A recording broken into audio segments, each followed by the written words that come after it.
I wanna show you what I'm doing with the chassis here. So, when you restore a radio like this, or a shortwave radio, whatever you want to call it, you have to make a conscious decision.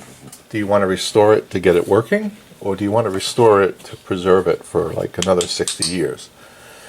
And you have to make that decision before you start a project. Now, for me, electrically it looks great and it works and that's all good, but I want this thing to really be nice at the end of the day. So when you do something like that, you also have to work on the chassis. Now this chassis it appears to have a lot of overspray on it. I don't know if they sprayed the case with the with the chassis inside. I don't know. But I'm going to use Brasso, which is an old trick I got from good old Buzz. So anyway, my battery needed to be changed. So I got this trick from Buzz 1151 on how to get these chassis back, and I think this one is going to be pretty simple. So I put a little bit of this Brasso right here, and a little bit of elbow grease. Let's see what happens. See if we can get this thing to look better than it is.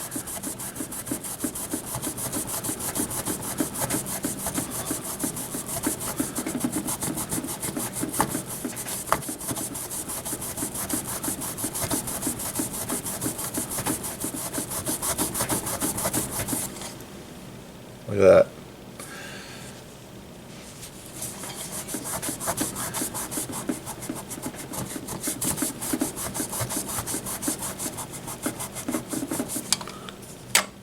Looks promising.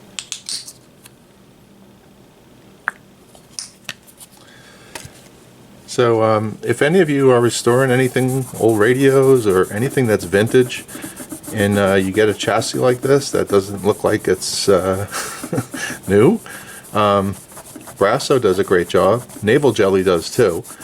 You could put navel jelly on the rust spots, obviously, but I found that you can put navel jelly on the thing for about 30 seconds, and it'll take most of the gunk off of there.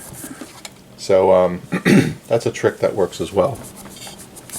So I'm going to spend a lot of time trying to get this chassis clean. And this is not a short process, this is a take your time process. I've already worked on this side, right here, and you could see the difference. Right, I've done right here and here, and you could see the difference. I mean, it's almost shiny. So a lot of work to do on this chassis, but I wanted to share that, sometimes you want to do these things to really make them look brand new. And you don't have to take it apart and spray paint it. That's an extreme case where you have a lot of rust. You could clean these things up sometimes and get them to look pretty decent.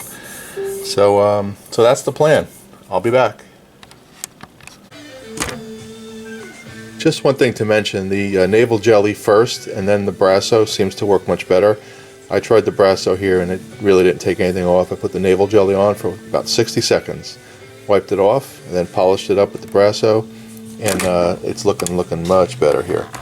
I don't know if you can see this. You could actually see the stamp in the chassis, what type of tube it is now, which you couldn't see before, right there.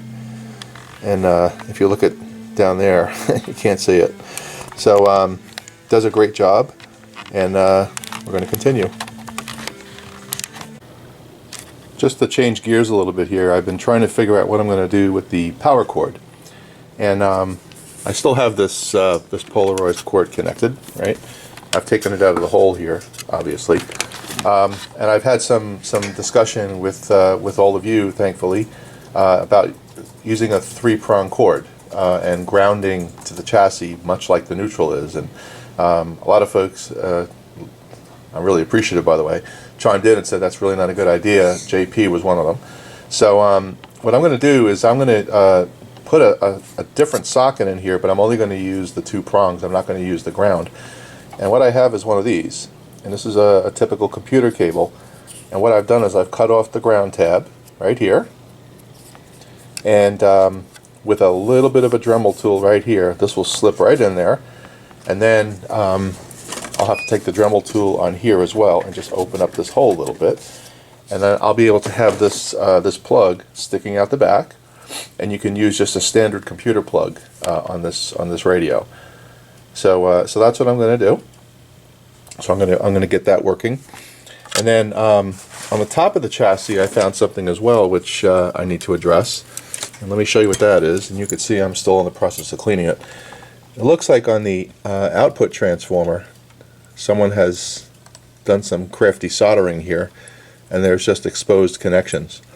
So I'm going to take this off and clean that up and make sure that that looks right, and then keep cleaning the chassis. So that's where we are. So let me go ahead and cut the hole here open a little bit for this power, and I'll be right back. Okay, I've cut out this at an angle, and I've drilled new holes right here, and this should fit right in there, just like that. See that? So I'm going to secure that in with the screws, and I'm going to do the solder work underneath, making sure that I maintain the right connection on the sides here between neutral and hot. So let me connect this and I'll show you what it looks like. One thing to point out when using a solution like this, you'll see that the two-prong cord has one wide blade. When you use this kind of solution, none of them are wide, same size. See that?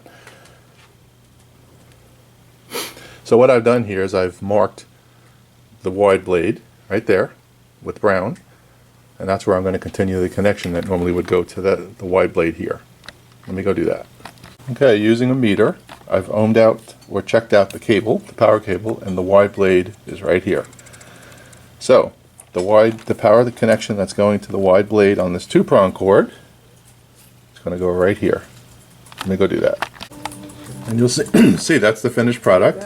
Ground tab is not being used. This is my neutral side here, and I'm going to write neutral on there. So the next fortunate person that works on this 100 years from now knows. And over here we're going to put hot. There you go. So we've got this now wired, and this makes it really simple because now I don't have this cord flopping around. So now I'm going to continue working on that output transformer, and then I'm going to have to make that hole a little bit bigger to accommodate that plug, which is fine. And I'll also put a warning sticker on here that ground tab's not being used. So I think I'm going to wrap this video up for today, and I'll continue the polishing of the chassis. I'll work on that output transformer, and that will be in the next video. And just a special thanks to John from Arkansas and JP for the advice on the power. I had a feeling it would be bad, and I was right. So anyway, until next time, this is Ron.